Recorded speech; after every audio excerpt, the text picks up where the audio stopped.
வாழ்க வையகம், வாழ்க வையகம், வாழ்க வளம். குரு வாழ்க, குருவே. எல்லாம் வல்ல அருட்பேராற்றலையும் அதன் அனைத்து தன்மாற்ற நிலைகளையும் நன்றியுணர்வோடு வணங்கியும் வாழ்த்தியும் இந்த நிகழ்வை துவங்குகிறேன். ஆசான் அருட்தந்தை வேதாத்திரி மகரிஷி அவர்களே நம்மோடு சூக்குமமாக நிறைந்திருந்து இன்றைய தெய்வீக நிகழ்வுகள் அனைத்தையும் மிக சிறப்பாக நிகழ்த்தி கொடுப்பாராம். வாழ்க வளம். இடத்துள் நாம் அமர்ந்துள்ள இடத்தை சுற்றிலும் நல்ல தெய்வீக ஆற்றலே நிறம் தூய்மையே செய்விக்கின்றது. நாம் அமர்ந்துள்ள நமது இல்ல வளாகம் முழுவதும் நல்ல தெய்வீக ஆற்றலே நிறம் தூய்மையே செய்விக்கின்றது. அருளாற்றல் பாய்ச்சி அருட்பேராற்றல் உடலிலே உயிரிலே அலையா பாய்ந்து நிரம்புவதை உணர்கிறோம். நம்மை சூழ்ந்துள்ள அந்த தெய்வீக பிரபஞ்ச இறை சக்தி எல்லா திசைகளிலிருந்தும் நமக்குள்ளா அலையா பாய்ந்து நிரம்புகிறது. எப்படியே உணர்ந்து பாருங்க. அருட்காப்பு அருட்பேராற்றல் இரவும் பகலும் எல்லா நேரங்களிலும் எல்லா இடங்களிலும் எல்லா தொழில்களும் உரு துணையாக பாதுகாப்பாக வழி நடத்துவதாக அமையும். அருட்பேராற்றல் என்கின்ற அந்த தெய்வீக இறை சக்தி சதா சர்வகாலமும் எப்பொழுதும் நம்மை சூழ்ந்து நிறைந்து நின்று நமது ஒவ்வொரு எண்ணத்திலும் சொல்லிலும் செயலிலும் நமக்கு உரு துணையாகவும் பாதுகாப்பாகவும் நம்மை வழி நடத்துவதாகவும் அமையுமா. அன்னைக்கு வணக்கம். அம்மாவுடைய முழு உருவத்தையும் நினைந்து நன்றியுணர்வோடு வணங்கும். தந்தைக்கு வணக்கம். ஆசான் அருட்தந்தை வேதாத்திரி மகரிஷி அவர்களுக்கு இதுகாரம் இறைநிலையினுடைய தன்மாற்றத்தில் தோன்றிய சித்தர்கள், மகான்கள், யோகியர்கள், ஞானியர்கள், ரிஷிகள், மகரிஷிகள், அறிவில் அறிவாய் நிலைத்து அறம் வகுத்தோர் அதை வாழ்ந்து காட்டும் அனைத்து ஞான பெருமக்களையும் ஒரு சேர நினைந்து நன்றியுணர்வோடு வணங்குகிறோம். எல்லாம் வல்ல இறைநிலை அதன் அனைத்து தன்மாற்ற நிலைகள், பஞ்சபூதங்கள், நவகோள்கள், பிரபஞ்ச அன்னை, அனைத்து உயிர்கள் அனைத்தையும் ஒரு சேர நினைந்து நன்றியுணர்வோடு வணங்கும். அன்னை, தந்தை, ஆசான், குருமார்கள், தெய்வீக இறை சக்திகளிடமிருந்து வரக்கூடிய ஆசிகளை பரிபூரணமாக பெற்றுக்கொள்ளும். அனைவருக்கும் ஆசிகள். தவம் சுவாச தியானம்.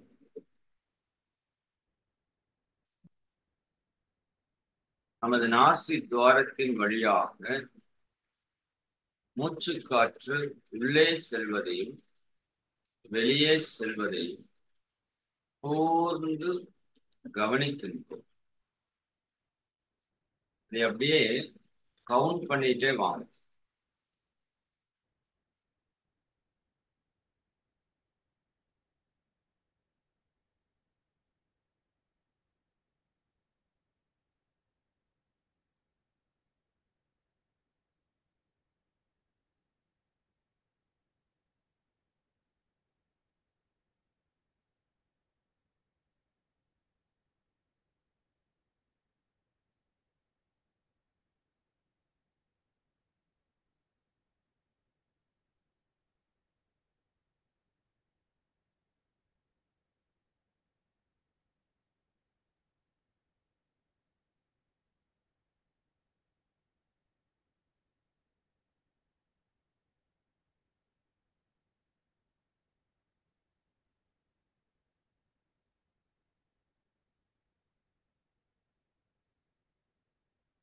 எண்ணங்கள் தோன்றுவது மனதினுடைய இயல்பு.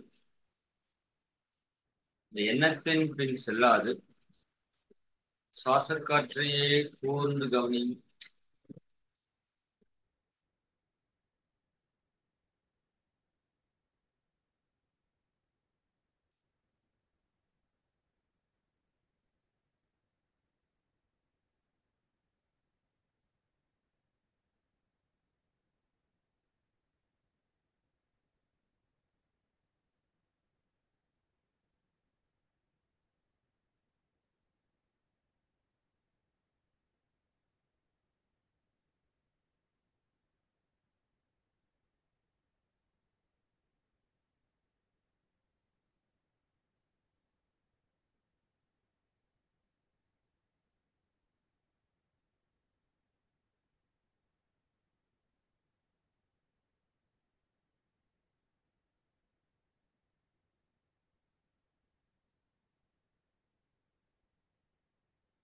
இன்னும் கூர்ந்து கவனிங்க. ஆற்றிலே நீர் ஓடுவதை நம்ம தள்ளி நின்று கவனிப்பது போல சுவாச ஓட்டத்தை நாம் தள்ளி நின்று கவனிக்கும்.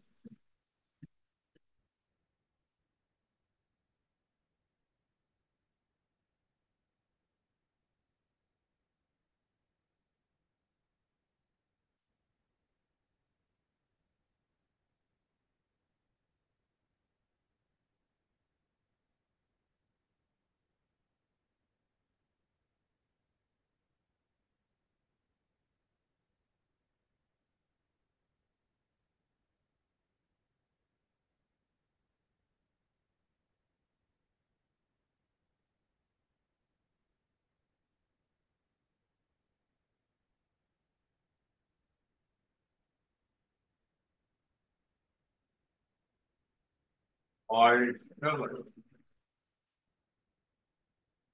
இப்போ நம்முடைய மனம் அமைதியாக இருப்பதை உங்களால் உணர முடியும்.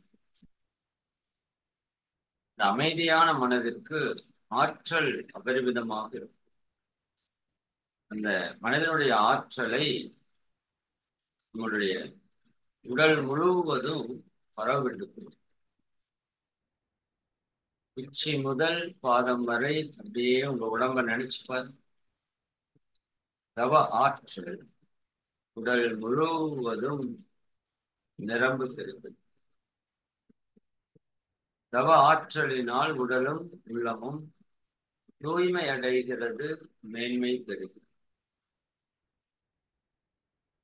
வாழ்க வளம். சங்கல்பம்.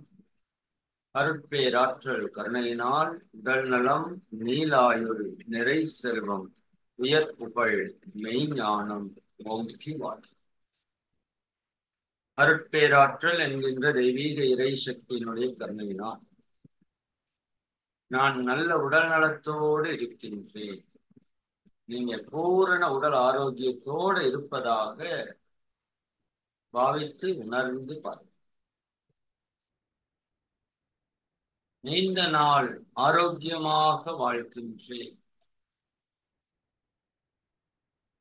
என் வாழ்விற்கு தேவையான எல்லா செல்வங்களையும் வளங்களையும் நிறைவாக பெற்றிருக்கின்றோம்.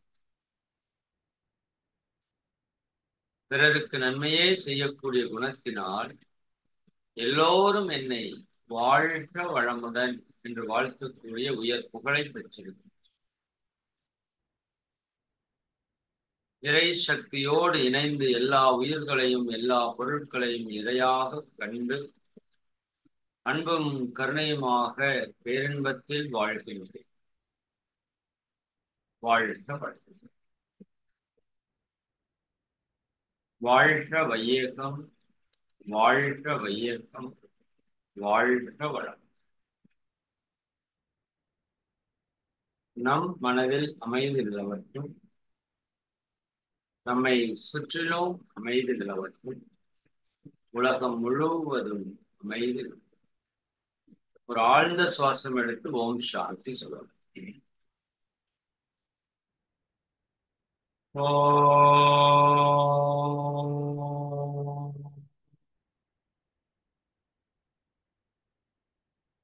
சாந்தி சாந்தி சாந்தி. மெதுவாக கைகளை பிரித்து ஓசையின்றி மென்மையாக தேய்த்து 2 உள்ளங்கைகளையும் கண்களில் ஒற்றிக் கொண்டு முகம் முழுவதும் வருடி கொடுத்து கைகளை நன்கு மேலே உயர்த்தி சேர்த்து ஒரு ஆழ்ந்த சுவாசம். மெதுவாக கைகளை கீழே கொண்டு வந்து அவற்றை நிறைவு செய்யும்.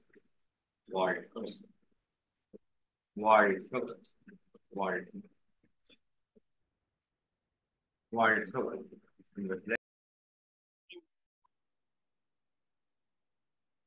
இப்போ இன்றைய சிந்தனையாக நாம சிந்திக்க போறது முதல் விஷயம், தூக்கத்தை பற்றிய ஒரு விழிப்பை உங்களுக்கு சென்ற வகுப்புல கொடுத்திருந்தோம்.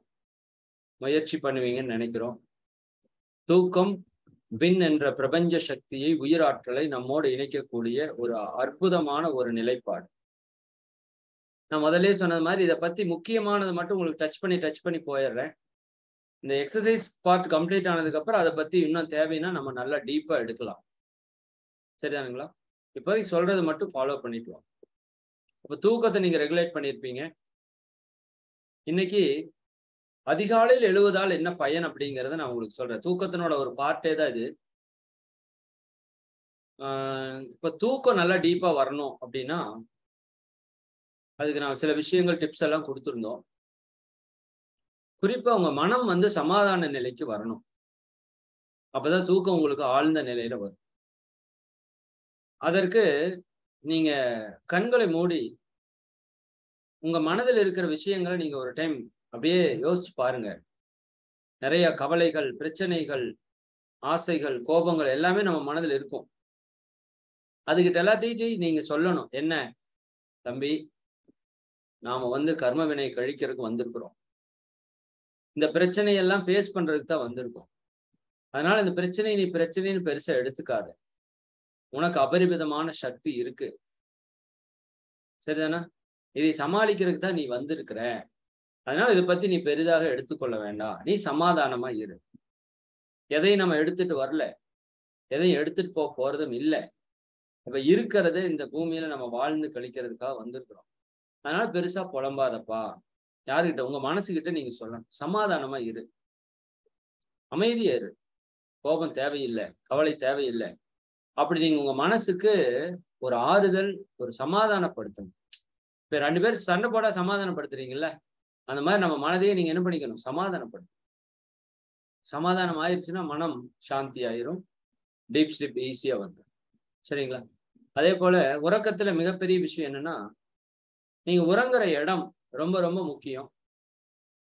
அந்த இடம் எப்படி இருக்கணும்னு மகான்கள் சொல்றாங்கன்னா, அந்த ரூம்ல எந்த பொருளுமே இருக்கக்கூடாது. தூங்குறதுக்கு பெட்டு மட்டும்தான் இருக்கும். பணக்காரங்களா இருந்தா அப்படி பண்றதுக்கு வாய்ப்பு இருக்குன்னு நினைக்கிறீங்க இல்லையா? முடிஞ்ச வரைக்கும் ட்ரை பண்ணுங்க. ஆனா சிலரோட பெட்ரூமுக்குள்ள போனா அந்த பெட்டு மட்டும் இருக்கும். அதை சுத்தி அத்தனையும் பொருளா அடுக்கி வச்சிருப்பீங்க. ஏன்னா தூக்கத்துக்கு பிரபஞ்ச சக்தி வேணும். பிரபஞ்ச சக்திக்கு பொருட்கள் எல்லாம் இருக்கிறது டிஸ்டர்ப். அதனால பாருங்க, கிராமத்துல எல்லாம் போய் வெட்ட வெளியில ஒரு இதுல எல்லாம் படுத்தீங்கன்னா, அப்படி சீக்கிரம் தூக்கம் வந்து எனர்ஜி ஏறிடும். நம்ம வீட்டுக்குள்ள பல மணி நேரம் தூங்குறப்ப நமக்கு எனர்ஜி வர்றதில்ல. ஏன்னா, பல பொருட்களை நீங்க தூங்குற அறையில வச்சிருக்கீங்க. முடிஞ்ச வரைக்கும் தூங்குற அறையில எந்த பொருளையும் மேக்ஸிமம் வைக்காதீங்க. வேற வழி இல்லாட்டி வைக்கிறதுங்கிறது வேற. வேற வழி இருந்தா, அந்த தூங்குற அறை எப்படி இருக்குன்னா என்னைய கேட்டா, ஒரே ஒரு பெட் தான் இருக்கும். பக்கத்துல ஒரு சின்ன டேபிள், ஒரு தண்ணியோ, இத வச்சுக்கிறதுக்கு. அவ்வளவுதான் இருக்கணும். வேற எதுவுமே அந்த ரூம்ல இருக்கக்கூடாது. உங்கள்ல யாராவது வசதி வாய்ப்பு அப்படி இருக்குதுன்னா, தயவு செஞ்சு அப்படி பண்ணிக்கோங்கன்றேன். அந்த ரூம் எப்பவுமே வெறும் எம்ப்டியா இருக்கணும். எம்ப்டியா இருந்தா தான் பிரபஞ்ச சக்தி அபரிமிதமா உள்ள வந்துரும். முடிஞ்ச வரைக்கும் பண்ணுங்க. அதுக்குன்னு போய் எல்லா பொருளையும் தூக்கி அங்கேயும் இங்கேயும் போடுங்கன்னு சொல்லல. உங்களுக்கு வசதி வாய்ப்பு இருக்குதுன்னா அப்படி பண்ணிக்கோங்க. இல்லாட்டி முடிஞ்ச வரைக்கும் அந்த தூங்குற அறைய வந்து எந்த அளவுக்கு பொருட்களை குறைக்க முடியுமோ குறைச்சுக்கோங்க. ஏன்னா, நம்ம காலையில இருந்து சாயங்காலம் வரைக்கும் பண்ற எல்லா விஷயங்களும் அந்த பொருட்கள்ல மோதி, மோதி ரெக்கார்ட் பண்ணி வச்சிருக்கோம் பொருட்கள். இப்ப நான் பேசுறது நீங்க கேட்கறீங்கல்ல, நீங்க ரெக்கார்ட் பண்றீங்கல்ல, அப்படி நான் இப்ப வந்து எங்களோட பெட்ரூம்ல தான் உட்கார்ந்து பேசிட்டு இருக்கேன். நான் இங்க பேசுறது எல்லாத்தையுமே இந்த ரூம் ஃபுல்லா இருக்கிற அலை வந்து அப்படியே என்ன பண்ணும்? ரெக்கார்ட் பண்ணும். இந்த செவுத்திலிருந்து பொருள்லிருந்து எல்லாமே ரெக்கார்ட் பண்ணி, அந்த ரெக்கார்ட குடுத்துட்டே இருக்கு. அப்ப பலவிதமான எண்ண அலைகள் நம்ம அ பெட்ரூம்ல ஓடிட்டே இருக்கும். குறிப்பா டிவி ஓடுற ரூம்ல தூங்கக்கூடாது. வேற வழி இல்லாட்டி பரவாயில்ல. வேற ரூமே இல்லப்பா, ஒரே ரூம் தான் இருக்குன்னா பரவால்ல. மற்றபடி டிவி ஓடுற ரூம்ல தயவு செஞ்சு தூங்க வேண்டாம். ஏன்னா டிவில இருந்து பலவிதமான செய்திகள், சீரியல், கவலை, துக்கம் இது எல்லாத்தையும் பரப்பி வச்சிருக்கும் அந்த ரூமுக்குள்ள. நீங்க படுத்தீங்கன்னா நிம்மதியா தூக்கமே வராது. அதனால முடிந்த வரைக்கும் அந்த ரூம்ல வேற எந்த பொருளையும் வைக்காம, வேற எந்த ஆக்டிவிட்டியும் பெருசா பண்ணாம, தூங்குறதுக்கு அந்த ரூம பயன்படுத்துறதுக்கு முயற்சி பண்ணுங்க. இல்லைன்னா முடிஞ்ச வரைக்கும் பொருள குறைச்சு அந்த இடத்த சுத்த பத்தமா வச்சுக்கோங்க, தூங்குற இடத்த. ஒரு கெட்ட வாசனை இருக்கக்கூடாது. தேவையற்ற பொருட்கள் அங்க இருக்கக்கூடாது. சரியாங்களா? நல்ல ரம்மியமா ஒரு பார்க்கறக்கு நீட்டா, ரம்மியமான அழகா ரொம்ப இதெல்லாம் பண்ண வேண்டாம். பார்க்கறக்கு ஒரு ஒரு எப்பவுமே நீட்டா வச்சுக்கிட்டீங்கனாலே உங்க குடும்பத்துல எல்லா பிரச்சனையும் போயிரும். சுத்தம் சுகம் தரும், சுத்தம் சோறு போடும். அத பத்தி பின்னாடி பேசப் போறோம். ஆனா முடிஞ்ச வரைக்கும் அந்த பெட்ரூம வந்து முடிஞ்ச வரைக்கும் நீட்டா வச்சுக்கோங்க. காலையில எந்திரிச்சீங்கன்னா ஒரு நல்ல படத்த பார்க்கணும். ஒரு மகரிஷி படமோ, ஒரு மகான்கள் படமோ, ஒரு தெய்வ படமோ, அத பார்க்கிற மாதிரி அந்த பெட்ரூம்ல இருந்தாலும் நல்லதுதான். ஒண்ணும் தப்பெல்லாம் கிடையாது. நெறைய பேர் என்ன நெனைக்கிறாங்க, பாலுறவுல ஈடுபடுறோம் பெட்ரூம்ல, அங்க போய் சாமி படம் வைக்கலாமா? சரி அப்படியெல்லாம் கிடையாது. சாமிக்கே கல்யாணமாகி குழந்தை பெத்திருக்குன்னு தானே சொல்றீங்க. ஒருவனுக்கு ஒருத்தி பண்பாடு கலாச்சாரத்தோட இருக்கிற இடத்துல அதெல்லாம் பார்க்க வேண்டியதில்ல. என்னை பொறுத்தவரைக்கும், நீங்க கண் விழிச்சா ஒரு தெய்வீகமான ஒரு காட்சிய பார்க்கிற மாதிரி. அல்லது உங்க ஃபேமிலியோட சந்தோஷமான ஃபோட்டோவா எத வேணா வச்சுக்கங்க. பார்த்தா ஒரு மகிழ்ச்சியா இருக்கணும் அந்த இடம். அப்படி வச்சுக்கோங்க. குறிப்பாக அந்த இடத்துல காற்றோட்டம் நல்லா இருக்கணும். இது ரொம்ப ரொம்ப இம்பார்ட்டன்ட். நெறைய பேர் என்ன பண்றாங்கன்னா, இருக்கிற ஜன்னல் எல்லாம் சாத்திர்றாங்க. கொசு வந்துருதாம். அத விட கொடுமை என்னன்னா, அந்த ரூம் வந்து 10க்கு 10 இருக்கும், 10க்கு 16 இருக்குன்னு வச்சுக்கோங்க. ஜன்னல் கதவெல்லாம் சாத்திட்டீங்கன்னா என்ன ஆகும்? நீங்க இழுத்து விடுற ஆக்ஸிஜன் 1/2 மணி நேரம், 1 மணி நேரத்துல ஃபுல்லா தீர்ந்துரும். அதுக்கப்புறம் அதே கார்பன் டை ஆக்சைட திரும்ப திரும்ப சுவாசிச்சு நோயாளியா மாறிடுவீங்க. இதான் நமக்கு நோய் வர்றதுக்கு மெயின் காரணம். சரிங்களா? அப்ப நீங்க இருக்கிற இடம் காற்றோட்டமா இருக்கணும். ஜன்னல் எல்லாம் இருந்தா நல்லா நீக்கி வச்சுட்டு படுக்கணும். தம்பி கொசு வருது என்ன பண்ணலாம்? சரிதானா? கொசு வலை கட்டிக்கோங்க. நீங்க ஆல் அவுட் போடுறீங்க. சரிதானா? அந்த மஸ்கிட்டோவ கொல்றதுக்கான பல விஷயங்கள பயன்படுத்துறீங்க. அது எல்லாமே நம்மள கொன்றும். சரிதானா? நிச்சயமா. இன்னைக்கு பல நோய்களுக்கு சுவாச சம்பந்தப்பட்ட நோய்கள் வர்றதுக்கு அடிப்படை காரணம், இந்த கொசுவை அழிப்பதற்காக நாம பயன்படுத்துற பல விஷயங்கள். அது பாருங்க, அந்த புகை வருதா, அந்த வாசனை வருது. கொசு நம்ம வீட்ல இருந்து வெளிய போயிருது. அந்த புகைக்குள்ளேயே படுத்து கிடக்கிறது நீங்களும் நானும். நோய் வருமா? வராதா? சொல்லுங்க. இதுல ஒரு சிலர் ஜன்னல் கதவெல்லாம் சாத்திட்டு, இது எல்லாத்தையும் பத்த வச்சுட்டு அப்படியே படுக்கிறது. சீக்கிரம் செத்து போயிருவோம். நுரையீரல் மூச்சு அப்படிங்கிறது மிகப்பெரிய விஷயம். நான் மூச்சு பயிற்சி வர்றப்ப அத பத்தி டீப்பா பேசுறேன். மூச்சு போச்சு, எல்லாம் போச்சு.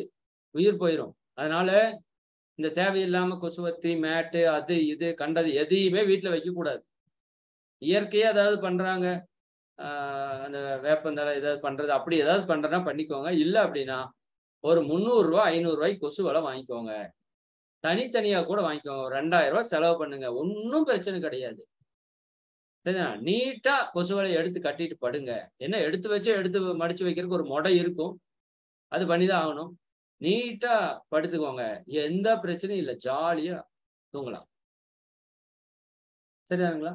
இந்த ஏசி முடிஞ்ச வரைக்கும் பயன்படுத்தாதீங்க. ஏசி ரூம்ல காத்தோட்டம் இருக்கிற மாரி நீங்க பண்ண முடியாது. இப்ப ஏதோ அப்டேட்டட் ஏசி எல்லாம் வந்திருக்காமா. பெருசா பாதிக்காத அளவுக்கு. அப்படி ஏதாவது முடிஞ்சா பண்ணுங்க. இல்லாட்டி முடிஞ்ச வரைக்கும் ஏசி வந்து பயன்படுத்த வேண்டாம். ஏசி வந்து உங்க உடல் நலத்தை கெடுக்கிறதுல மிகப்பெரிய பங்கு ஏசிக்கு இருக்கு. உடல் நலத்தை மட்டுமல்ல, இந்த சமுதாயத்திலேயே மிகப்பெரிய தீங்கு. ஓசோன் ஓட்டையானதுக்கு காரணம் ஏசி தான் சொல்றாங்க. அதிலிருந்து வர்ற கார்பன் மோனாக்சைடு தான் நமக்கு வந்து புவியில பயங்கரமான வெப்பமயமாதலுக்கு அடிப்படை காரணம்னு கண்டுபிடிச்சு அது சொல்லியிருக்காங்க. அப்ப நீங்க ஏசி முடிஞ்ச வரைக்கும் பயன்படுத்த வேண்டாம். முடிஞ்ச வரைக்கும். சரிதானுங்களா? இயற்கையா தூங்குறதுக்கு பழகுங்க. வேற வழி இல்ல. அது உங்க உடல் நலத்தை பயங்கரமா கெடுக்கிறதுக்கான அப்போதைக்கு தூங்குறப்ப நல்லா இருக்குமே தவிர, பல விதத்துல உங்களுக்கு அது நோய்களை, நுரையீரல் சம்பந்தப்பட்ட பிரச்சனைகளை உருவாக்கும். கவனமா இருங்க. சரிங்களா? இப்ப காற்றோட்டம் எங்க வீட்ல ஜன்னல் எல்லாம் இல்லப்பா என்ன பண்ணலாம்? ஒண்ணும் இல்ல ஒரு ரூ. 1500 ஒரு எக்ஸாஸ்ட் ஃபேன் வாங்குங்க. எக்ஸாஸ்ட் ஃபேன் தெரியுதுல்ல? அத வாங்கி அ அந்த வீட்ல ஏதோ ஒரு இடத்துல ஓட்டை போட்டு அதை வச்சு 4 பக்கம் ஸ்க்ரூவ போட்டு விட்டுருங்க. காத்து அது இழுத்து தள்ளிட்டே இருக்கும். அத போட்டு விட்டுட்டு படுத்துருங்க. உள்ள இருக்கிற காத்து வெளிய போயிட்டே இருக்கும். அது ஏதோ ஒரு பக்கம் நல்ல காத்த அது ஒரு பக்கம் இழுத்துட்டே இருக்கும். இதையெல்லாம் பண்ணாம நீங்க தூக்கத்துல ஆழ்ந்தெல்லாம் போக முடியாது. தூக்க சக்திய நீங்க முழுசா பெறவும் முடியாது. சரிதானுங்களா? இதெல்லாம் தூக்கத்துல நீங்க ரொம்ப ரொம்ப கவனிக்க வேண்டியது. அதே மாரி தூங்குற ரூம்ல இருட்டா இருக்கணும். அந்த காலத்துல விளக்கேத்தி வச்சிருக்கிறாங்க அப்படின்னா, அந்த விளக்கு ஒளி சின்ன ஒளியா இருக்கும். அது பெருசா தெரியாது. அதுவும் இல்லாம அந்த அன்னைக்கு வந்து சுத்தி வந்து காடு பகுதியில எல்லாம் இருந்தாங்க. ஏதாவது பூச்சி கீச்சி வந்துருச்சுன்னா விளக்கு வேணுங்கிறதுக்கு. இன்னைக்கு நம்ம பக்காவா ரெசிடென்சில இருக்கிறோம். ரொம்ப மைல்டா ஏதாவது லைட் இருந்தா வச்சுக்கோங்க. வயசானவங்க எந்திரிச்சு போ முடியாது. நைட் ஏதாவது பாத்ரூம் போகணும்னா ஓகே. ஆனா நெறைய பேர் நல்ல லைட்டாவே போட்டுட்டு தூங்குறீங்க. தூக்கம் டீப்பா போகாது. உங்க கண்களுக்கு கும் இருட்டு வந்தா தான் நீங்க தூக்கத்துக்குள்ள ஆ போ முடியும். புரியுதுங்களா? கும் இருட்டு இருந்தா தான் தூக்கம் வந்து டீப்பா உங்களுக்கு வரும். அதனால தான் இயற்கை அந்த கும் இருட்ட கிரியேட் பண்ணுது. அப்ப நம்ம அந்த இடத்துல லைட்ட கீட்ட எல்லாம் போட்டீங்கன்னா டிஸ்டர்ப் ஆகும். சரிங்களா? அப்ப இது மாதிரி எல்லாம் நீங்க உங்களோட தூங்குற இடத்த எந்த அளவுக்கு புனிதமா, ஒரு தெய்வீகமா, சரி ஒரு நல்ல வாசனையோட இந்த சாம்பிராணி எல்லாம் போடுறாங்க இல்லையா? அந்த மாரி வாய்ப்பு இருந்தா பண்ணுங்க. சரிங்களா? அந்த தூக்கம் தான் உங்களுக்கு பிரபஞ்ச சக்தி இழுத்து குடுக்குது. அப்ப அது எந்த அளவுக்கு நல்லபடியா பண்ண முடியுமோ, அந்த அளவுக்கு நல்லபடியா பண்ணுங்க. சரிதானுங்களா? அப்ப தூக்கம் நல்லா வந்துருச்சுனாலே, வின் சக்தி உங்களுக்குள்ள அபரிவிதமா நிரம்பிரும். அப்ப உங்க உடம்புல இருக்கிற பல நோய்கள் உங்கள விட்டு ஓடிடும். தூக்கத்துக்கு அந்த சூப் ஒண்ணு சொன்னேன். அதையும் நீங்க ஃபாலோ பண்ணுங்க தேவைப்படுறவங்க. சரிதானுங்களா? ஓகே. சரி இப்ப அதிகாலையில எழுதணும். அதிகாலையில எத்தன மணிக்கு எந்திரிக்கணும்? 4 மணிக்கு எந்திரிக்கிறது மிக சிறப்பு. 5 மணிக்கு எந்திரிக்கிறது சிறப்பு. 6 மணிக்கு பரவாயில்லைன்னு சொல்லியிருக்கிறோம். நீங்க புதிய பேட்ச்சா இருக்கிறங்காட்டி, பெண்கள் ஓரளவுக்கு மேக்ஸிமம் 5 மணி 5:30க்கு எந்திரிக்கிற பழக்கம் இருக்கிறதுக்கு வாய்ப்பு இருக்குன்னு நான் நினைக்கிறேன். அப்படி இருந்தா தான் அவங்க ஃபேமிலிய கரெக்ட்டா ரன் பண்ண முடியும். சரிதானுங்களா? சிலர் கொஞ்சம் தள்ளி எந்திரிக்கலாம். ஆனால் தயவு செய்து யாராக இருந்தாலும் 5 மணிக்கு எந்திரிக்கிறதுக்கு ஒரு முடிவு பண்ணுங்க. ஏன்பா 5 மணிக்கு எந்திரிக்கணும் அப்படின்னா, அந்த 5 மணி அப்படிங்கிறது அதாவது 3 டூ 6 அந்த முகூர்த்தத்துக்கு பேரு பிரம்ம முகூர்த்தம், ரிஷி முகூர்த்தம்னு 2 முகூர்த்தம் இருக்கு. காலையில 3 மணியிலிருந்து 4:30 மணி வரைக்கும் ரிஷி முகூர்த்தம். மகான்கள் இந்த பூமியிலே பிரவேசிக்கக்கூடிய காலம் அது. 4:30 மணியிலிருந்து 6 மணி வரைக்கும் பிரம்ம முகூர்த்தம். இறை ஆற்றல் இந்த பூமியிலே நிரம்பக்கூடிய காலம். அப்ப இந்த இறை ஆற்றலும், மகான்களும் இந்த பூமியிலே நிரம்பக்கூடிய காலத்திலே நீங்க எந்திரிச்சீங்க அப்படின்னா, உங்களுக்குள்ள அவங்களோட கனெக்ஷன்ஸ் வந்து கிடைக்கும். இயற்கையாவே கிடைக்கும். நீங்க ஒண்ணுமே பண்ண வேண்டாம். அதிகாலையில எழுந்து கண்ண மூடி உட்கார்ந்தாலே, அந்த பிரபஞ்ச சக்தி உங்களுக்குள்ள நிரம்பறக்கு ஆரம்பிக்கும். அதனாலதான் கோவில்கள் எல்லாமே முடிந்த வரைக்கும் அதிகாலை நேரத்திலே திறந்து பூஜை பண்ணாங்க. நம்மளையும் கோயில்களுக்கு நேரத்துல வர சொன்னாங்க. இது எல்லா சமயத்திலயும் இருக்கிற ஒரு விஷயம். அப்ப இது ஏதோ நம்ம சாமி கும்பிட்றதுக்குன்னு நினைச்சிட்டோம். சாமி கும்பிட்றதுக்கெல்லாம் இல்ல. நம்ம உடல் ஆரோக்கியமா இருக்கிறதுக்கான ஒரு மிகப்பெரிய விஷயம் அதுதான். அதே போல அதிகாலையில எழுதுறது 5 மணிக்கு எழுதுறதுன்னு நீங்க முடிவு பண்ணுங்க. தயவு செஞ்சு. அதுக்கு பின்னாடி எந்திரிக்கிற வரைக்கும் 6 வரைக்கும் பரவாயில்ல, இருந்தாலும் பெரிய பலனை நீங்க ஆன்மீகத்துல அனுபவிக்க முடியாது. இறைவனை உணர்ற ப்ராசஸ், நோய்களை நீக்கி மனதை அமைதிப்படுத்துற ப்ராசஸ்குள்ள போகணும்னா ஃபர்ஸ்ட் விதியே நேரத்துல தூங்கி நேரத்துல எந்திரிக்கிறது.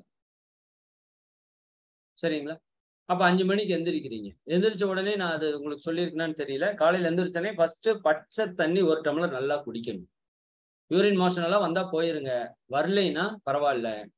சரிதானா? ஒரு சிலருக்கு எல்லாத்துக்கும் யூரின் போயிரும் கண்டிப்பா.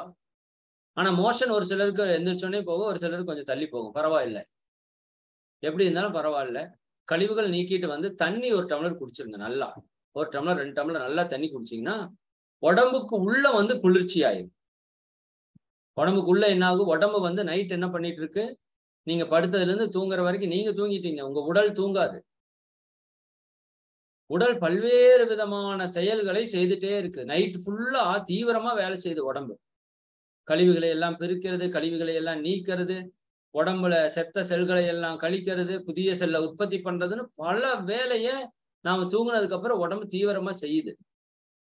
அப்ப இந்த உடலினுடைய வெப்பநிலை என்ன ஆகும்னா எச்சா இருக்கும். காலையில எந்திரிக்கிறப்ப தொட்டு பாருங்க, உடம்பு கொஞ்சம் ஹீட்டா இருக்கும். காலையில தொட்டு பாருங்க. அப்ப நம்ம உடம்புல பித்தம் ஏறி நிக்குதுன்னு அர்த்தம். சித்த மருத்துவத்தின்படி.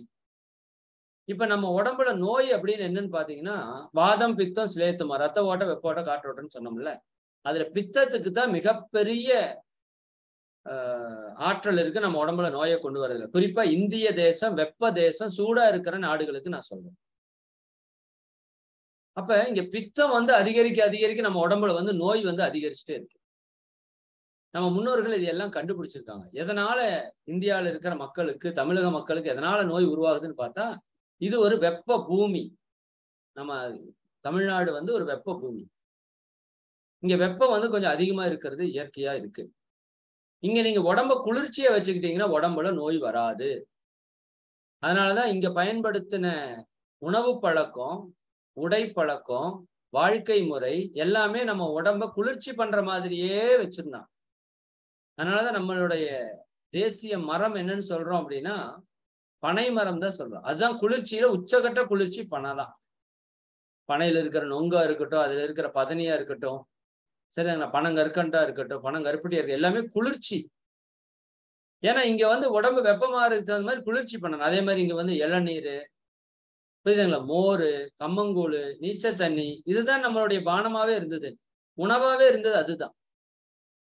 அப்ப குளிர்ச்சி படுத்துவதற்கான உணவு. உடை பாருங்க, பருத்தி, காட்டன், இதுதான் நம்மளோட உடையா இருந்தது. அது குளிர்ச்சி. வெப்பத்தை வெளியேற்றும். இன்னைக்கு போடுற பாலிஸ்டரோ, சிந்தட்டிக்கோ, இன்னைக்கு நம்ம போடுற அந்த லெகின்ல போடுற அந்த என்ன சொல்ற லைக்ராவோ, உடம்புல இருந்து ஹீட்டை வந்து வெளியே கொண்டு போகாது. அப்ப உடம்பு இன்னும் அபரிமிதமா ஹீட் ஆகும், பல நோய்களை கிரியேட் பண்ணும். நான் இது வந்து வாழ்க்கை முறைங்கிற டாபிக்ல தனியா பேசுவேன். புரிஞ்சுக்கிறதுக்காக நான் சிம்பிளா சொல்லிடுறேன். அப்ப நீங்க என்ன பண்ணணும்னா, காலையில எந்திரிச்சு பச்சை தண்ணி 1 டம்ளர் குடிச்சீங்கன்னா, 1 டம்ளர் 2 டம்ளர் எவ்வளவு முடியுமோ குடிச்சீங்கன்னா, அந்த தண்ணி அப்படியே உடம்புக்குள்ள போய் உங்க குடலை எல்லாம் அப்படியே குளிர்ச்சி பண்ணும். இரைப்பை, சிறுகுடல், பெருங்குடல் அது எல்லாத்தையும் குளிர்ச்சி பண்ணி இருக்கிற மலம் இருந்ததுன்னா அதை வெளியே தள்ளுறதுக்கு சப்போர்ட் பண்ணும். மலச்சிக்கல் தீர்றதுக்கு சப்போர்ட் பண்ணும். உங்க வயிற்று உறுப்புகள் எல்லாம் அப்படியே குளிர்ச்சி ஆயிடும்.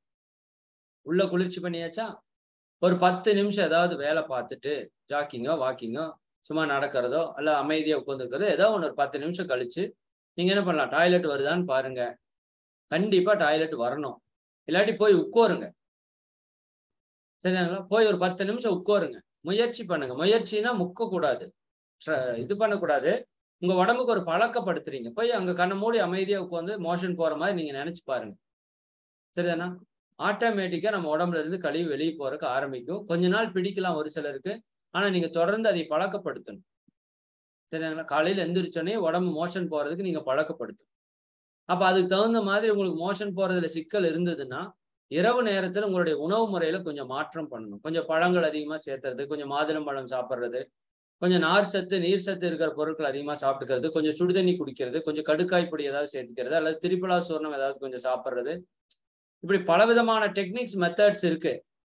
சரிங்களா? அப்ப நீங்க எதை பண்ணா நல்லா மோஷன் போகும்னு பார்த்து, அதுக்கு தகுந்த மாதிரி உணவு முறையை கொஞ்சம் நீங்க சரிப்படுத்திட்டீங்கன்னா, ஏன்னா மோஷன் மட்டும் உங்க உடம்புல இருந்து போகலைன்னா உங்க மூளை வந்து சரியா செயல்படாது. அதுதான் இங்க இருக்கிற பிரச்சனையே.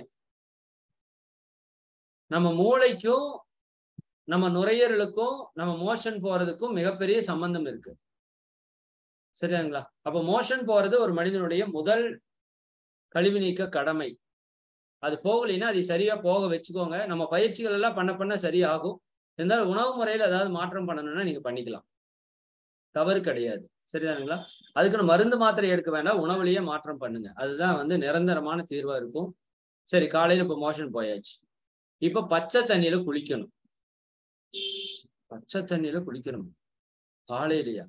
5:30 மணிக்கா? சரியாண்ணா? செத்துட்டா என்ன பண்றது? நம்ம நிறைய பேருக்கு உயிர் பயம் அதிகமா இருக்கு. சார் உயிர் போயிடுச்சுன்னா என்ன பண்றது சார்? உயிரெல்லாம் போகாது, நான் கேரண்டி. சரிதானுங்களா? நான் கேரண்டியே கொடுக்குறேன். நம்ம ஆளுங்க விஷத்தை போய் வாங்கி வாயில ஊத்துவாங்க கடையில. அதெல்லாம் சாப்பிட்டெல்லாம் உயிர் போகாதாமா. குளிச்சா செத்து போயிடும் நம்ம நிறைய பேர் நம்புறோம். சரிங்களா? குளியல்லாம் என்னன்னு தெரியுமா உங்களுக்கு? நாம என்ன அப்படின்னா வயக்காட்டிலேயே போய் வேலை செஞ்சுட்டு வந்து அவ்வளவு வேர்வையும் நாத்தமா இருக்குது டெய்லியும் குளிக்கிறதுக்கு? அப்படி இல்லை. இங்க குளியல்ங்கிறது பெருசா நமக்கு தேவையில்லை. கடின உழைப்பாளிகளுக்கு தேவை. நமக்கு என்னத்துக்கு தேவை அப்படின்னா, அது குளியலினோட பர்பஸ் என்னன்னு பாருங்க. இந்த உடம்பு காலையில தூங்கி எழுந்திரிக்கிறப்ப பயங்கரமான ஹீட்டா இருக்கும். நான் சொன்னேன்ல, ஹீட்டா தான் இருக்கும். அப்ப பித்தம் அதிகமா இருக்கும் இந்த உடம்புல. இந்த உடம்புல நோய் வராம இருக்குன்னா பித்தத்தை தணிக்கணும். அதுக்கு என்ன பண்ணலாம்னு பார்த்த நம்ம முன்னோர்கள், இந்த உடம்பு மேல தண்ணியை ஊத்துனா, எப்படி நெருப்பு மேல தண்ணியை ஊத்துனா நெருப்பினோட சூடெல்லாம் போயிருதோ, அது மாதிரி இந்த உடம்பு மேல தண்ணி ஊத்துனா தண்ணி இதனோட வெப்பத்தை எல்லாம் வெளியே தள்ளிடும்னு கண்டுபிடிச்சாங்க. இது ஒரு மிகப்பெரிய சயின்ஸ். அதனால டெய்லியும் காலையில எந்திரிச்சோன்னே குளியல் அப்படின்னு ஒரு பழக்கத்தை, குளிர்வித்தல் அப்படிங்கிற ஒரு பழக்கத்தை நமக்கு ஏற்படுத்தினாங்க. அது நம்ம சும்மா சொன்னா செய்ய மாட்டேன்னு சாமி மேல பழிய போட்டு காலையில எந்திரிச்சு குளிச்சுட்டு சாமி கும்பிட்டாதான் நல்லதுன்னு சொல்லி பழக்கப்படுத்திட்டாங்க.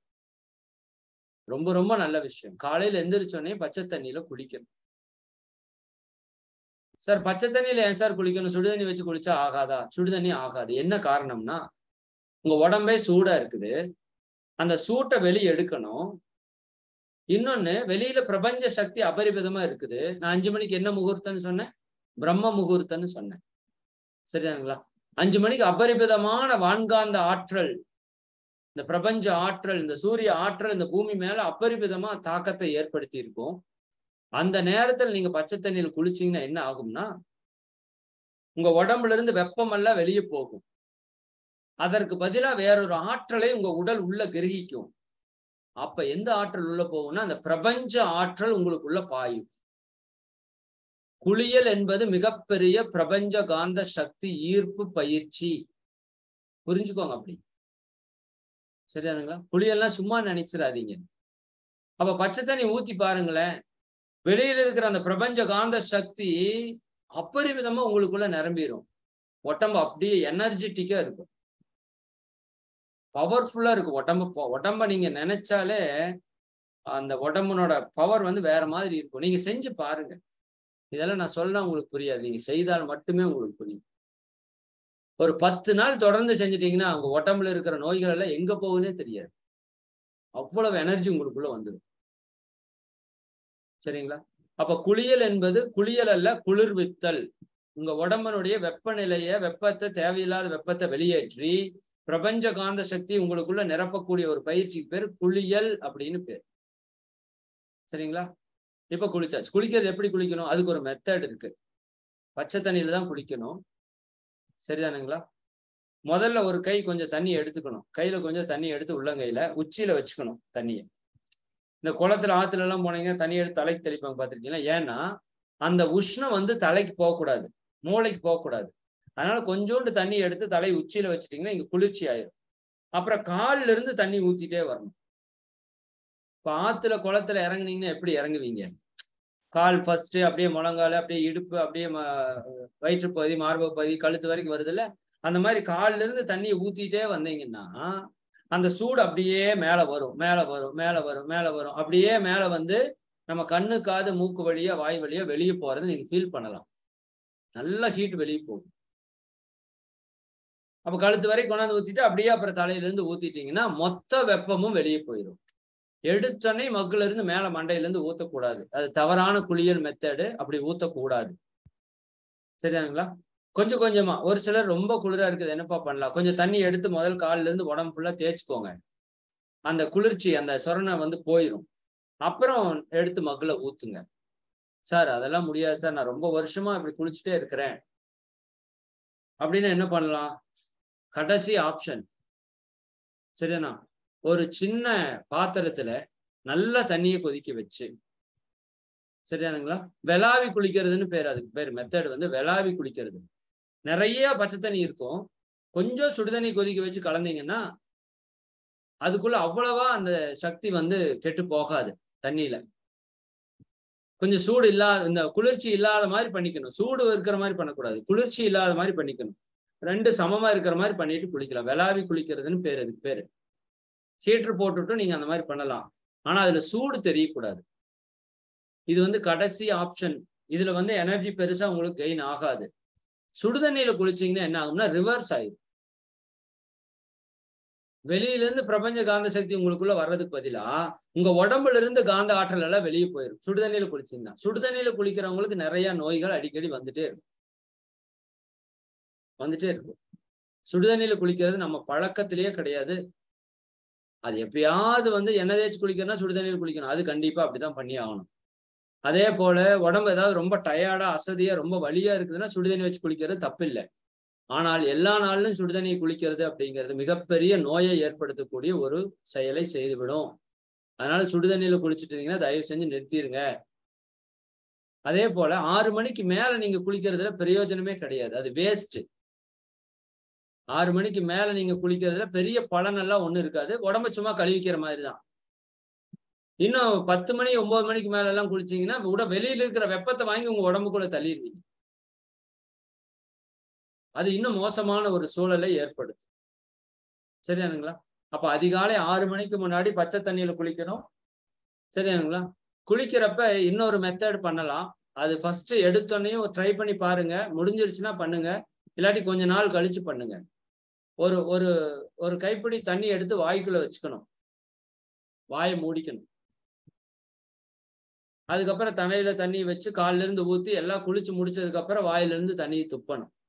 இப்படி பண்ணீங்கன்னா உங்க மூக்கு வந்து பயங்கரமா சுவாசம் பண்ணும்.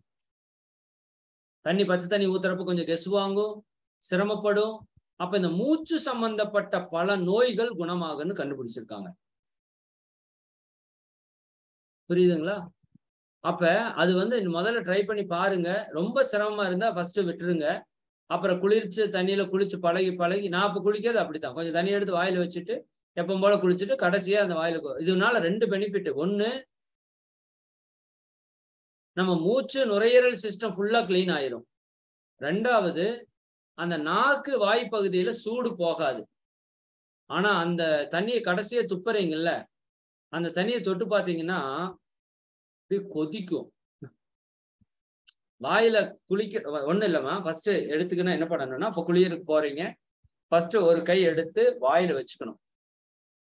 வாய்க்குள்ள வச்சு வாயை மூடிக்கணும். அந்த தண்ணி வாய்க்குள்ளேயே இருக்கணும். பிரஷ் எல்லாம் பண்ணிக்கணும். அதுக்கு முன்னாடியே பிரஷ் பண்றதெல்லாம் பண்ணிட்டு வாயை கிளீன் பண்ணிட்டு ஒரு ஒரு ஒரு கை தண்ணி எடுத்து வாயில வச்சு வாயில மூடி வச்சுக்கிட்டு அதுக்கப்புறம் கொஞ்சம் தண்ணி எடுத்து தலை உச்சியில வச்சு அதுக்கப்புறம் மக்கள் எடுத்து கால்ல இருந்து அப்படியே உடம்பு ஃபுல்லா ஊத்திட்டு வந்து தலையெல்லாம் ஊத்தி எல்லாம் குளிச்சு முடிச்சதுக்கு அப்புறம் அந்த வாயில வச்சிருக்கிற தண்ணியை துப்புனீங்கன்னா தண்ணி சூடா வரும்.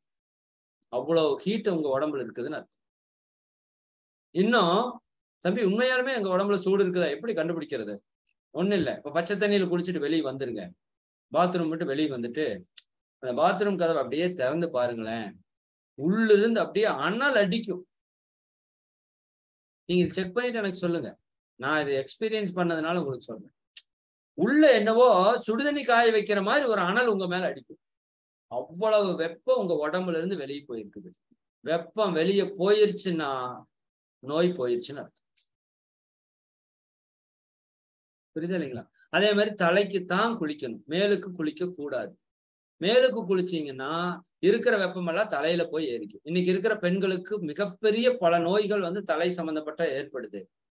அதுக்கு என்ன காரணம்னா அவங்க மேலுக்கு குளிக்கிறது தான். மேலுக்கு குளிக்கிற பழக்கம் நம்ம ஹிஸ்டரியிலேயே கிடையாது. புரியுதா இல்லைங்களா? நமக்கு ஏதோ ஒரு 40 அடி 50 அடி கூந்தல் இருக்கிற மாதிரி நம்ம நினைச்சுக்கிறோம். சரிதாங்களா? அது இருக்கிறது எலிவால் மாதிரி இருக்கு. புரியுதா இல்லைங்களா? அது டெய்லியும் ஒண்ணு துவைச்சு காய போட்டுருங்க. ஒண்ணும் தப்பு கிடையாது. புரியுதா இல்லைங்களா? தலைக்கு கண்டிப்பா தண்ணி ஊத்தணும். அது வந்து முடி வந்துங்க ஒரு தெய்வீகமான படைப்பு. பிரபஞ்ச சக்திய வான்காந்தத்திலிருந்து ஈர்க்கிற தன்மை முடிக்கு இருக்கு.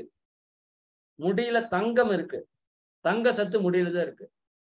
பிரபஞ்ச காந்த சக்தி ஈர்க்கிற தன்மை உங்க முடிக்கு தான் இருக்கு. அப்ப முடி எப்பவுமே எப்படி இருக்கணும்? அப்படியே தூய்மையா இருக்கணும். பார்க்கறதுக்கு அப்படியே சந்தோஷமா இருக்கணும். அதுல எண்ணெய் தேய்ச்சு 4 நாளைக்கு ஒரு டைம் குளிச்சு, 3 நாளைக்கு ஒரு டைம் குளிச்சு, அதுல ஈரும் பேனும் பிடிச்சு இப்படி எல்லாம் இருந்ததுன்னா, அது வந்து அது வந்து அது ஒரு மிகப்பெரிய ஒரு நெகட்டிவ் எனர்ஜியா உங்ககிட்ட கன்வெர்ட் ஆயிரும். உங்ககிட்ட நல்ல சக்தியே வராது. அப்புறம் அதுக்குள்ளதான் மூளை இருக்கா? அதனால ரொம்ப வந்து கவனமா இருங்க. பெண்கள் குறிப்பா, உங்களோட முடி வந்து எப்பவுமே ஒரு தெய்வீகத்தினுடைய வெளிப்பாடு. இந்த முடிய பார்த்தாலே ஸ்பிரிச்சுவல் ஃபீலிங் வரணும். ஒரு ஆன்மீக தன்மை வரணும். நிறைய மகான்கள் முடி வளர்த்திருப்பாங்க. நீங்க பார்க்கலாம். சரிதாங்களா? ஏன்னா அந்த இறை சக்தி இழுத்து கொடுக்கறதுல முடிக்கு பெரும் பங்கு இருக்கு. அந்த முடி வந்து கிளீனா இருக்கணும். தூய்மையா இருக்கணும். புரியுதாங்களா? அது என்ன ஒரு 5 நிமிஷம் ஆகும். அவ்வளவுதானே. குளிச்சுட்டு வந்து கொஞ்சம் தவட்டணும். அவ்வளவுதானே. ஒரு 5 நிமிஷம் ஆகுமா? அவ்வளவுதான். பெருசாவெல்லாம் ஒண்ணும் ஆகாது. சரிங்களா? அதனால டெய்லியும் தலைக்கு குளிக்கணும். கண்டிப்பா உயிரெல்லாம் போயிடாது. ஒண்ணும் பயப்படாதீங்க. சரிதானுங்களா? கொஞ்சம் சளி பிடிக்கலாம் ஒரு சிலருக்கு. ஒரு சிலருக்கு லைட்டா ஃபீவரிஷா இருக்கலாம். ஏன்னா பல வருஷமா நீங்க குளிக்காத காரணத்தினால, பச்சை தண்ணி ஊத்துன உடனே என்ன ஆகும்னா, உடம்புல இருக்கிற கழிவு, கிருமி எல்லாம் வெளிய வரும். அதுதான் சளி பிடிக்கிறது, காய்ச்சல் வர்றதெல்லாம். அதெல்லாம் நல்லதுதான். புரியுதுங்களா? அப்படி ஏதாவது டிஸ்டர்ப் ஆச்சுன்னா, மறுபடியும் கொஞ்சம் நார்மலா எப்பவும் போல நீங்க குளிச்சுட்டு ஒரு 2, 3 நாள் வெயிட் பண்ணிட்டு, அப்புறம் கொஞ்சம் கொஞ்சமா ஸ்டார்ட் பண்ணுங்க. சரிதானா? எடுத்தோனே சார் இத்தன வருஷமா நான் சுடு தண்ணியிலே குளிக்கிறேன். நாளைக்கே பச்சை தண்ணி குளிக்கிறேன். குளிக்கலாம். ஒண்ணும் தப்பு கிடையாது. உங்களுக்கு சிரமமா இருந்ததுன்னா கொஞ்சம் வெது வெதுன்னு குளிங்க. அப்புறம் ஒரு 2, 3 நாளுக்கு அப்புறம் லைட்டா குளிங்க. அப்புறம் பச்சை தண்ணிக்கு மாறிக்கோங்க. தப்பில்ல. ஆனால் இதை மாத்தியே ஆகணும் நீங்க. வேற வழியே கிடையாதுங்க. உங்க உடல் ஆரோக்கியமா இருக்கணும்னா, குளியல் அதிகாலையில பச்சை தண்ணியில தலைக்கு குளிச்சே ஆகணும். வேற வழியே இல்ல. இன்னும் வெயில் காலம்னா 2 நேரம் குளிக்கணும். அப்பதான் உங்க உடம்புல இருக்கிற வெப்பம் வெளிய போகும். சாயங்காலம் குளிக்கிறப்ப ரொம்ப நிறைய சோப்பெல்லாம் போடணும்லாம் அவசியம் இல்ல. சும்மா ஒரு 2 மக்கு எடுத்து ஊத்திட்டு, ஒரு 4 மக்கு ஊத்தி உடம்ப குளிர்ச்சி பண்ணிட்டா போதும் சாயங்காலத்துல. காலையில எப்பவும் போல நல்லா திவ்யமா குளிச்சுக்கோங்க. சரிதானுங்களா? அதே மாதிரி இப்ப இந்த நேரத்துல டைம் என்னாச்சு? 45. இந்த நேரத்துல முக்கியமா ஒரு குறிப்பு நான் சொல்லணும். தயவு செய்து இன்றிலிருந்து ஒரு 3 பொருள தவிர்த்துருங்க. 1 பேஸ்ட். பேஸ்ட்ல என்ன சார் இருக்கு அப்படின்னா, பேஸ்ட்ல நிக்கோடின் அப்படின்னு ஒரு பொருள் இருக்கு. இந்த சிகரெட்ல இருக்கிறதுல நிக்கோடின். அது நம்ம பேஸ்ட்லயும் இருக்கு. நீங்க சிகரெட் யூஸ் பண்றதும், பேஸ்ட் யூஸ் பண்றதும் 2 ஒண்ணுதான். உங்க உடம்புல பலவிதமான நோய்களை அது ஏற்படுத்தும். பேஸ்ட்ல இன்னும் நிறைய கெமிக்கல் இருக்கு. அதெல்லாம் நம்ம உடம்புக்கு ஆகவே ஆகாத கெமிக்கல் நிறைய இருக்கு. சரியா? ப்ளீச்சிங் பவுடர் வரைக்கும் பேஸ்ட்ல போட்டு தான் பேஸ்ட்டை வந்து கிரியேட் பண்றாங்க. அதனால தயவு செய்து பேஸ்ட்டை யூஸ் பண்ணாதீங்க. தாழ்மையான வேண்டுகோள். அது பலவிதமான நோய்களை உற்பத்தி பண்ண நம்ம நாட்டுல என்னைக்கு பேஸ்ட்ன்னு வந்தது அன்னைக்கு தான் பல்லுல பூச்சி வர்றது, சொத்தை வர்றது, பல்ல புடுங்கிறது, பல்ல அடியோட அப்படியே கழட்டி டாப்பா கழட்டி வைக்கிறது. புரியுதுங்களா? பல் கூச்சம் வர்றது எல்லாமே பேஸ்டால தான் வந்தது. நான் அடிச்சு சொல்லுவேன். அதுக்கு முன்னாடி நம்ம கரியும், செங்கலையும், உப்பையும் போட்டு விளக்குன வரைக்கும் எந்த நோயுமே வரல நமக்கு. சரிதானுங்களா? அதனால நீங்க பேஸ்ட்டை தயவு செஞ்சு நிறுத்திடுங்க. அதுக்கு பொதுவா ஏதாவது பல்பொடி மாத்திக்கோங்க. பல்பொடினா உடனே போய் கோல்கட்ல பல்பொடி அப்படின்னு போகக்கூடாது. அதுவும் கெமிக்கல் தான். இயற்கையா உதாரணத்துக்கு சித்த மருத்துவத்துல நிறைய பல்பொடிகள் இருக்கு. கருவேலம்பட்டை, வேப்பம்பட்டை, நாயுருவி பொடி, உப்பு, இந்த இது எல்லாமே போட்டு நிறைய பல்பொடி விற்கிறாங்க. சரிதானுங்களா? இன்னும் இந்த சர்வோதய சங்கத்துக்கு போனீங்கன்னா வேப்பம் பல்பொடின்னு விற்பாங்க. கசப்பா இருக்கும். வேப்பந்தலையிலே பண்ணியிருப்பாங்க. அது ரொம்ப நல்லது. அதே மாதிரி இன்ஜெக்ஷன் ஒரு பல்பொடி இருக்கு. சரிதானுங்களா? அது பேர் இன்ஜெக்ஷன்.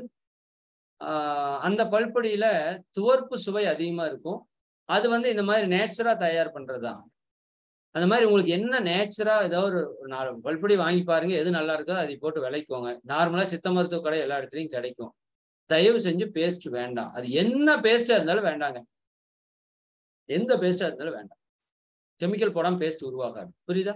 இப்ப முடிஞ்ச வரைக்கும் இதை மாத்துறதுக்கு முயற்சி பண்ணேன். சரிதானுங்களா? 1. அது போட்டு பாருங்க. இந்த பல்லு கூச்சம், பல்லு சொத்தை, பல்லு வலி எதுவுமே வராது. இதுக்கு நானே ஒரு உதாரணம். எங்க அப்பா முதல்ல மளிகை கடை வச்சிருந்தங்காட்டி மளிகை கடைனா தெரியும். கண்டதெல்லாம் எடுத்து தின்னு வாய் ஃபுல்லா எனக்கு சொத்தை. சரிதாங்களா? 4 பல்ல புடுங்கியிருக்கேன். இந்த பயிற்சி எல்லாம் வர்றதுக்கு முன்னாடி. இது வந்ததுக்கு அப்புறம் அந்த இன்ஜெக்ஷன் பல்பொடி போடுறதுக்கு ஆரம்பிச்சேன். இப்ப 18 வருஷமா என்னோட பல்லுல என்ன கண்டிஷன் அந்த பல்லு இருந்தோ அதே கண்டிஷன்ல இருக்கு 18 வருஷமா. இது வரைக்கும் கூச்சமோ, சொத்தையும் இருக்கு. ஆனா அது எந்த விதத்திலயும் அடுத்த லெவல் போகல. அப்படியே இருக்கு. எகுறுல பிரச்சனை எதுவுமே இல்ல. நீட்டா இருக்கு. அதனால இதை தயவு செஞ்சு பயன்படுத்துங்க. அது பல பிரச்சனையை குணப்படுத்தும். அதே மாதிரி ஷாம்பு, சோப்பு இந்த 2ஐயும் நீங்க நிறுத்தியே ஆகணும். ஏன்னா பலவிதமான ரசாயனங்களை கெமிக்கலை போட்டுதான் இந்த ஷாம்பு, சோப்பையும் ஏற்படுத்துறாங்க. நம்ம உடம்புல மிகப்பெரிய ஆர்கன் தோல். இந்த தோல் மேல எடுத்தோடனே காலங்காத்தால் அந்த சோப்பை போட்டு நுரைய போட்டு அந்த கெமிக்கலை எடுத்து அப்புனோம்னா தோல்ல பல நோய்கள் வர்றதுக்கு சோப்பு தான் காரணமா இருக்கு. அதே மாதிரி தலையில நேரடியா ஷாம்பு கொட்டுறோம். குபு குபு குபுன்னு புகை வருது. தலையில இருக்கிறதெல்லாம் மயிர். இந்த மயிருக்கு ஒரு கால் இருக்கு.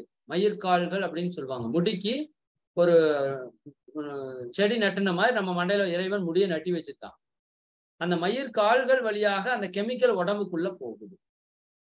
அதனால தயவு செய்து ஷாம்பு, சோப்பை பயன்படுத்த வேண்டாம். இப்ப தேங்காய் எண்ணெய் சோப்பு எப்படி தயாரிக்கிறதுன்னு யூடியூப்ல நிறைய இருக்கு. அது வாய்ப்பு இருந்தா நீங்களே பண்ணுங்க. இல்லாட்டி அந்த மாதிரி சோப்பை வாங்கிக்கோங்க. சரிங்களா? இயற்கையா தயாரிக்கிற சோப்பு இருக்கான்னு பாருங்க. இல்லாட்டி குளியல் பொடி நிறைய இருக்கு. சரி, இப்ப நிறைய குபு குபுன்னு நுர வர்ற மாதிரியா கூட நான் நேச்சுரலா இந்த பூச்சக்காய பூந்திக்கொட்டை போட்டீங்கன்னா நிறைய நுர வரும். பெண்களுக்கு தெரியும். அந்த மாதிரி இருக்கிற பொடியை தயவு செய்து பயன்படுத்துங்கள். நான் இதை அடிக்கடி சொல்ல மாட்டேன். இந்த ஒரு டைம் சொல்றதோட முடிஞ்சது. உயிரோட வாழணும், ஆரோக்கியமா வாழணும்னா வேற வழியே கிடையாது. நான் கிட்டத்தட்ட 14, 15 வருஷமா பொடிதான். சரிதானுங்களா? உடம்புல எந்த நோயும் வர்றதில்லை. ஸ்கின்ல எந்த பிரச்சனையும் இல்லை.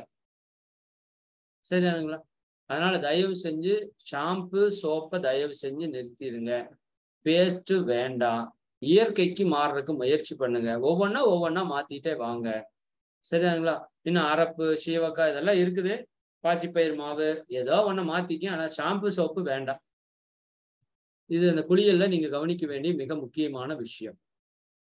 இந்த மாதிரி குளிச்சு பாருங்க. ஒரு 10 நாள் பண்ணி பாருங்களேன். உங்க உடம்பே அப்படியே எனர்ஜெட்டிக்கா மாறிடும். பவர்ஃபுல்லா மாறும். சரிதானுங்களா? அதே மாதிரி சுடுதண்ணியில குடிச்சீங்கன்னா உங்க உடம்பு வெப்பமயமாயிரும். உடம்புல பல நோய்கள் கிரியேட் ஆகும். எனக்கு தெரிஞ்ச ஒருத்தர் மன்றத்துக்கு வந்தாரு. அவருக்கு குழந்தை பிறக்கலைன்னு வந்தாரு. 6, 7 வருஷம் ஆயிடுச்சு. கல்யாணமாயி குழந்தை பிறகு. எனக்கு என்னவோ அவர்கிட்ட நிறைய பேசணும்னு தோணாம ஒண்ணுதான் கேட்டேன். ஐயா, காலையில எந்த தண்ணியில குளிப்பீங்க? சுடு தண்ணியில குளிப்பேன். அது கொதிக்க குளிப்பாராம். அது அவருக்கு பழக்கம். ஐயா, சுடு தண்ணியில குளிச்சீங்கன்னா என்ன ஆகும்னா அது உங்களோட வித்து சக்தியை நீர்த்து போக வச்சிருங்க ஐயா. உங்க உடம்புடைய நரம்பு மண்டலத்தை எல்லாம் அது பாதிச்சிரும். அதனால சுடு தண்ணியில குளிக்க வேண்டாம். மாறாக கொஞ்ச நாளைக்கு பச்சை தண்ணியில குளிச்சு பாருங்க. அதிகாலையில எழுந்திரிச்சு குளிங்கன்னு இந்த டெக்னிக் சொல்லி விட்டுட்டோம். அவர் பயிற்சி கூட வரலைங்க. சரிதாங்களா? அடுத்த ஒரு 4, 5 மாசம் இருக்கும். சொன்னாரு. என்னை பார்த்து சொல்லிட்டு போனாரு. ஐயா, வீட்டுல கன்சீவ் ஆயிட்டாங்க. நீங்க சொன்ன மாதிரி நான் குளிச்சேன். வேற எதுவுமே அவர் பண்ணல. அப்ப அதுல எவ்வளவு பெரிய விஷயம் இருக்கு பாருங்க. வித்து சக்திய ஸ்ட்ராங் பண்ற அளவுக்கு குளியல் இருக்குதுன்னா அது எவ்வளவு பெரிய விஷயம் நீங்க யோசிங்க. உங்க உடம்புல பல நோய்களை குணப்படுத்துறதுக்கான மிக முக்கியமான விஷயம் அதிகாலை பச்சை தண்ணீர் குளியல். 6 மணிக்கு முன்னாடி நீங்க குளிச்சிடணும். அது என்ன ஏதுன்னெல்லாம் என்கிட்ட கேட்கக்கூடாது. காரணம் எல்லாம் சொல்லக்கூடாது.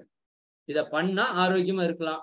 இல்லாட்டி எப்பவும் போல நீங்க இருக்கலாம். அதை பத்தி ஒன்றும் பெரிய இஷ்யூ இல்லை. சரிதானா? சரி, போதும். இப்ப இன்னைக்கு இந்த அளவுக்கு போதும்.